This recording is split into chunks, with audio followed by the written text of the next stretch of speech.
Ya, teman-teman, hari ini tanggal 30 ya, di istirahat perdagangan. Kepada teman-teman yang belum dibahas untuk update sahamnya ya, mohon bersabar aja. Nanti mungkin jam 8 malam baru kita akan bahas ya. Karena untuk updatean harus terbaru, teman-teman ya, beda dengan target ataupun harga wajar gitu ya. Dan ada beberapa emiten yang emang harus dibahas, kalaupun istilahnya nggak ada updateannya masih bisa sesuai lah gitu teman-teman ya. Oke teman-teman, bukan ajakan menjual dan membeli, dan bagi baru yang menemukan channel ini ya, silahkan dilihat dulu untuk tulisan yang ada di hadapan teman-teman. Dan kepada teman-teman yang setia dengan channel ini sampai ganti nama teman-teman ya, masih setia, luar biasa. Saya sangat mengapresiasi apa yang teman-teman lakukan ya terhadap channel ini. Ada yang like, nge-share, terus ada yang memberikan komentar, juga luar biasa itu teman-teman. Tanpa ada kehadiran teman-teman, ini channel bukan apa-apa ya. Ini hanya sebuah video biasa aja. Tetapi karena ada teman-teman yang berkomentar, ada yang melihat, ini menjadi teman-teman video yang bermanfaat gitu ya. Karena emang tujuan dari awal kita ingin membuat sebuah video yang bermanfaat buat teman-teman yang lain gitu ya. Baik teman-teman, tanpa panjang lebar, saya ucapkan terima kasih yang selama ini terus mendukung channel ini, yang telah memberikan super thanks ya. Terima kasih luar biasa teman-teman ya. Teman-teman, mudah-mudahan digantikan 10 kali lipat ya.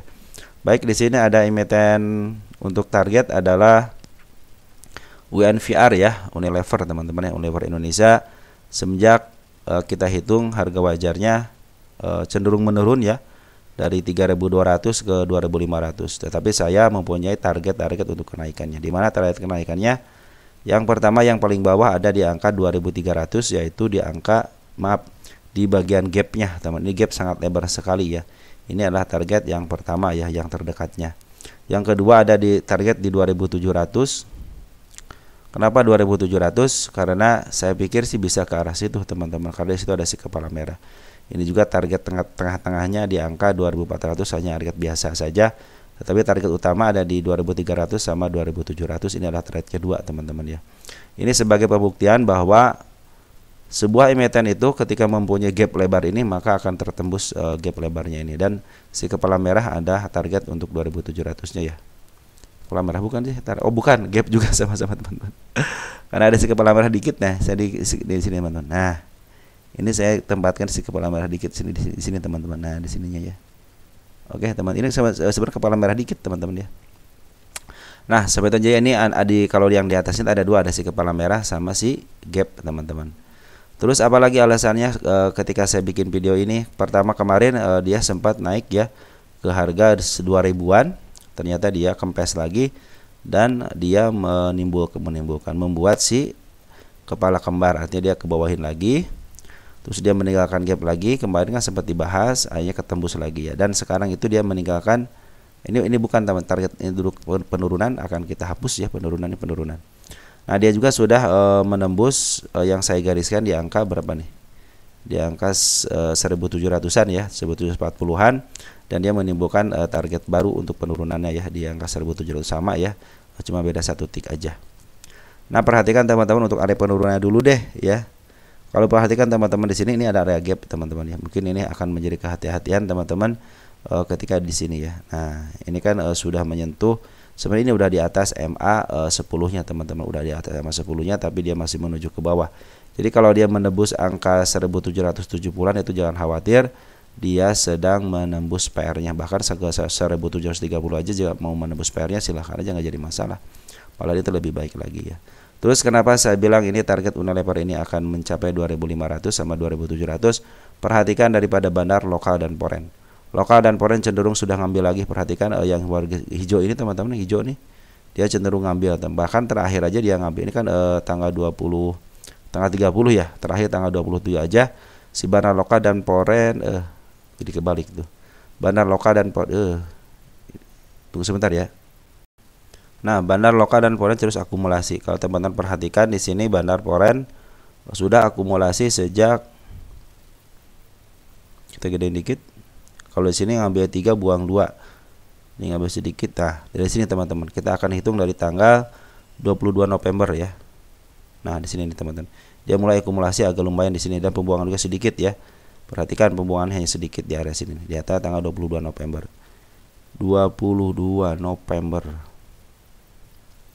Mana 22 hari Jumat teman-teman ya.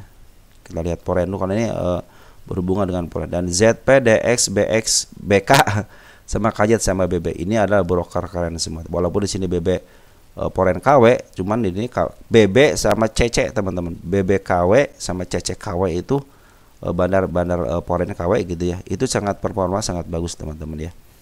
Ditambah lagi ada si AG juga sudah masuk. Artinya kecenderungan untuk ke atasnya ada. Dan perhatikan daripada bandar lokal. Bandar lokal sudah akumulasi sama ya sejak tanggal 22 juga cenderung dia kompak mengambil sama-sama. Ketika pembuangan juga kompak teman-teman. Di sini ada si SQ, si DX ya, ATS, CP, FS sama AH. Ini luar biasa terutama untuk DX sama SQ ya, dia ngambil lumayan besar gitu ya. Jadi menandakan ini sedang diakumulasi walaupun dalam keadaan sideways bawah ya, sideways bawah cenderung dia tektokan ya di antara 1730 sama 2000-an itu tektokan aja. Cuman kecenderungan ke atasnya ada. Kenapa bisa saya targetkan ke 1500? Yang pertama betul ini karena ada pungutan daripada barang lokal dan foreign, terus di sini ada gap adalah PR yang harus ditembus. Yang kedua di sini target juga ada gap, ada si kepala merah. Jadi saya di sini menentukan antara target si kepala merah sama si target gap itu harus ketembus ya. Oke teman-teman, untuk hati-hatinya mungkin kalau kejeblos ke 1700 mungkin gak jadi masalah ya. Ini juga dia bagian DPDN juga 41 perak ya. Nah apakah ke bawahnya ada tanda-tanda lagi? Nah di sini saya tidak membuat teman-teman ya. Saya tidak membuat, kita akan cek ya, kita akan cek di sini on level selama 10 tahun teman-teman ya. Nah 10 tahun ini adalah harga yang terendah banget teman-teman. Artinya di sini harga sudah tidak ada garis penurunannya selama 10 tahun ya, selama 10 tahun.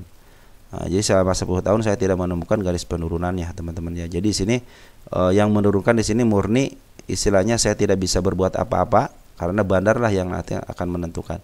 Nah di sini sudah terbentuk teman-teman, di sini sudah kalau kita gedein dikit, nah di sini sudah terbentuk untuk penurunan di angka 1730-an. Yang kedua di angka di sini teman-teman kecil banget di sini. Nah ini ada area penurunannya di angka 1750. Nah satu lagi di angka 1000 berapa nih?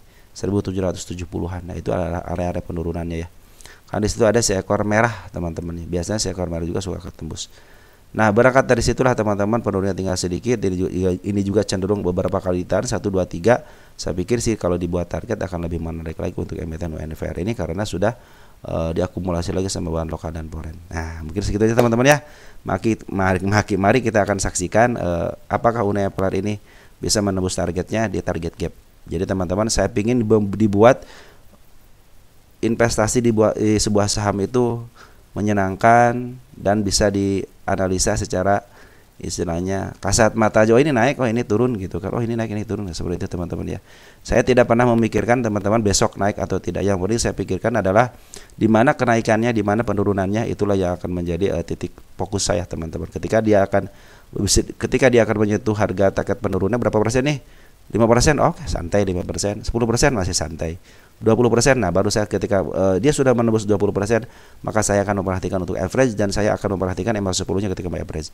Ketika kenaikan juga seperti itu, saya tidak akan memikirkan besok naik atau tidak. Yang penting target saya di sini, gitu kan. Apakah tercapai sama candle merah ataupun candle hijau, apakah tercapai sama shadow atau tersama body, itu akan menjadi penentu saya take profit atau tidak. Nah, di situ teman-teman. Kalau saya seperti itu teman-teman ya. Jadi saya istilahnya tidak akan menjadi dukun teman-teman, dia dukun saham tidak. Tapi saya akan memperhatikan di mana area kenaikan dan di mana area penurunan. Karena ini semuanya sudah teruji selama saya membuka channel ini.